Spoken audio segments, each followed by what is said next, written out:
Om Swastiastu, Bapak-bapak, Ibu-ibu sekalian yang saya hormati, masyarakat Kota Denpasar yang hadir pada kesempatan ini. Perkenalkan, saya Dewa Rakesandi, Ketua KPU Provinsi Bali. Pada kesempatan yang baik ini, saya ingin menyampaikan beberapa hal, di mana hal ini diharapkan bermanfaat sebagai informasi ya dari kami KPU terkait dengan kegiatan-kegiatan penyelenggaraan pemilu di Bali pada umumnya maupun di sejumlah kabupaten kota pada khususnya. Tapi sebelum itu, yang pertama, kami tentu mengucapkan terima kasih dan menyampaikan apresiasi yang sebesar-besarnya kepada seluruh masyarakat Bali dan stakeholder yang ada, karena pilkada serentak pertama secara nasional, di mana Bali pada waktu yang lalu, pada tahun 2015, telah menyelenggarakan pilkada di 6 kabupaten kota, di mana keseluruhannya secara umum kami pandang berjalan dengan baik dalam suasana yang kondusif. Itu yang pertama. Kemudian yang kedua, saat ini kami di KPU Provinsi Bali sedang melakukan supervisi dan pendampingan atas penyelenggaraan pilkada 2017 di Kabupaten Buleleng, gitu ya. Jadi hari hanya nanti adalah pada tanggal 15 Februari 2017. Sejumlah persiapan sudah dilakukan, namun demikian sehubungan dengan adanya perubahan undang-undang, ya. Jadi saya informasikan bahwa undang-undang terakhir tentang pilkada sebelum dirubah adalah Undang-Undang Nomor 8 Tahun 2015. Nah, undang-undang ini oleh pemerintah pusat dan DPR telah dilakukan perubahan.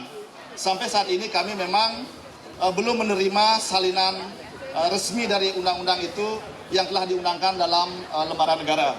Namun demikian, dari materi substansi ya, materi muatan yang ada, secara umum ketentuan-ketentuannya, hal-hal prinsip masih sama. Namun demikian memang ada sejumlah perubahan penting yang ada di situ.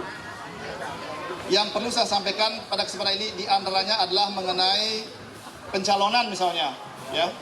Di dalam pencalonan yang boleh mengajukan pasangan calon di dalam pilkada nanti, pertama adalah partai politik atau gabungan partai politik, ya. Ketentuannya adalah 20% kursi ya dari hasil pemilu legislatif sebelumnya, atau 25% dari akumulasi suara sah.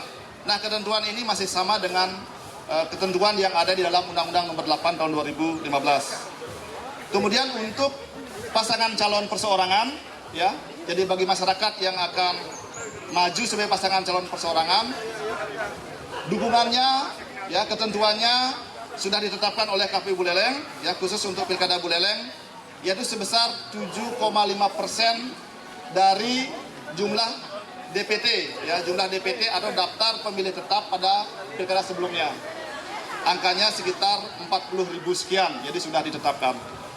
Itu mengenai syarat dukungan. Kemudian selanjutnya mengenai ketentuan bagi PNS, ya, TNI maupun Polri, itu tetap, ya, bahwa mengundurkan diri pada saat ditetapkan sebagai pasangan calon. Ya, jadi pada saat ditetapkan sebagai pasangan calon, yang bersangkutan harus membuat suatu surat pernyataan tertulis yang menyatakan mengundurkan diri dari pasangan calon, dari jabatannya, ya, baik TNI, Polri maupun PNS. Kemudian hal-hal lain mengenai kampanye, saya kira ada beberapa bentuk kampanye, ya. Ada pertemuan tatap muka, pertemuan terbatas, juga ada kampanye media cetak elektronik, kemudian ada juga penyampaian bahan-bahan kampanye kepada masyarakat dan kampanye bentuk lainnya. Secara umum ketentuannya masih tidak banyak berubah, kecuali khusus untuk kampanye mengenai alat peraga dan kampanye berupa bahan kampanye yang disampaikan kepada masyarakat seperti poster dan lain sebagainya, di samping difasilitasi oleh KPU dengan sumber dana hibah dari Pemda setempat, nanti dimungkinkan juga akan dilakukan oleh partai politik pengusung atau pasangan calon, gitu. Jadi demikian beberapa aspek perubahannya.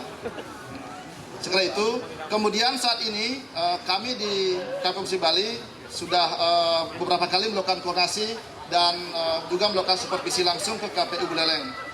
Tahapan yang sedang berjalan saat ini adalah pertama sosialisasi tentu. Kemudian yang kedua adalah bimbingan teknis ya. Jadi pada hari Senin kami akan melakukan bimbingan teknis internal di KPU Buleleng terkait dengan sistem informasi pencalonan untuk daftar ketentuan pendaftaran pasangan calon perseorangan ya. Jadi sistem informasi pencalonan silon ya. Jadi sudah dikembangkan dan hari Senin ini akan dilakukan uji coba, mudah-mudahan berjalan dengan baik. Jadi Bapak Ibu sekalian, saya ingin menyampaikan beberapa hal khusus terkait dengan Pilkada Buleleng. Bagi kami di KPU, Pilkada Buleleng ini sangat strategis ya. Pertama karena dia adalah satu-satunya pilkada yang diselenggarakan tahun 2017 nanti. Tentu akan menjadi pusat perhatian semua pihak karena dia satu-satunya. Kemudian yang kedua, Buleleng memiliki jumlah penduduk dan juga jumlah pemilih terbesar di Bali. Ya, itu yang kedua. Kemudian yang ketiga, Pilkada Buleleng berdasarkan peraturan KPU nomor 3 tahun 2016 tentang tahapan, itu diperkirakan ya jika tidak ada sengketa perselisihan hasil akan selesai bulan Juni 2017. Ya, pada saat itu kami di provinsi akan memulai tahapan pemilihan Gubernur Bali, pemilihan Bupati Kelungkung dan pemilihan Bupati Gianyar. Yang hari hanya ya menurut Undang-Undang Nomor 8 tahun 2015 dan juga perubahan yang sedang dirancang sekarang, hari hanya nanti adalah bulan Juni tahun 2018 begitu ya. Jadi akan berlanjut. Kemudian di tengah-tengah persiapan Pilgub dan Pilkada serentak tahun 2018, kami juga sesuai dengan ketentuan undang-undang akan menyiapkan pemilu presiden, wakil presiden, dan pemilu legislatif tahun 2019 yang hari hanya jatuh pada hari yang sama. Gitu. Jadi oleh karena itu, tentu Pilkada Buleleng ini harus berjalan dengan baik, harus kita pastikan berjalan secara transparan dan akuntabel dalam suasana yang kondusif dan demokratis begitu. Kenapa demikian? Karena dia akan menjadi mata rantai untuk keberhasilan pilkada-pilkada berikutnya. Nah, oleh karena itu kami tentu menghimbau dan juga meminta dukungan kepada segenap masyarakat, pemerintah, aparat keamanan, aparat penegak hukum, partai politik, dan terlebih-lebih masyarakat pemilih untuk sama-sama mengawal jalannya hajatan pilkada ini. Kami menyadari KPU tidak bisa menyelenggarakannya sendiri, oleh karena itu peran masyarakat menjadi sangat penting. Bapak Ibu sekalian, saya kira itu beberapa hal yang dapat kami sampaikan. Jika ada hal-hal yang memerlukan pendalaman, begitu, kami di KPU Provinsi Bali maupun di KPU Kabupaten Kota se-Bali saat ini sudah mengembangkan apa yang disebut sebagai DES PPID, Pusat Pelayanan Informasi dan Dokumentasi. Di samping dalam bentuk fisik ya, ruangannya kami sediakan, sudah juga dilakukan secara online dalam bentuk e-PPID, bisa diakses di internet ya, melalui web yang sudah disediakan. Di samping itu, kami KPU Provinsi Bali, kemudian KPU Kabupaten Tabanan dan KPU Kabupaten Karangasem saat ini sedang mengembangkan rumah pintar pemilu ya. Jadi bagi masyarakat yang ingin mendapatkan informasi tentang pemilu, ingin melakukan simulasi tentang bagaimana penyelenggaraan pemilihan di TPS, ya kami persilahkan untuk berkoordinasi dengan kami sehingga ada gambaran bagaimana sebetulnya pemilu itu, khususnya pilkada itu diselenggarakan. Nah, dengan demikian diharapkan sosialisasi akan dapat dilakukan secara berkelanjutan dan masyarakat akan mendapatkan informasi secara lebih luas dalam kaitannya dengan hak dan kewajiban mereka di dalam penyelenggaraan pemilu ke depan.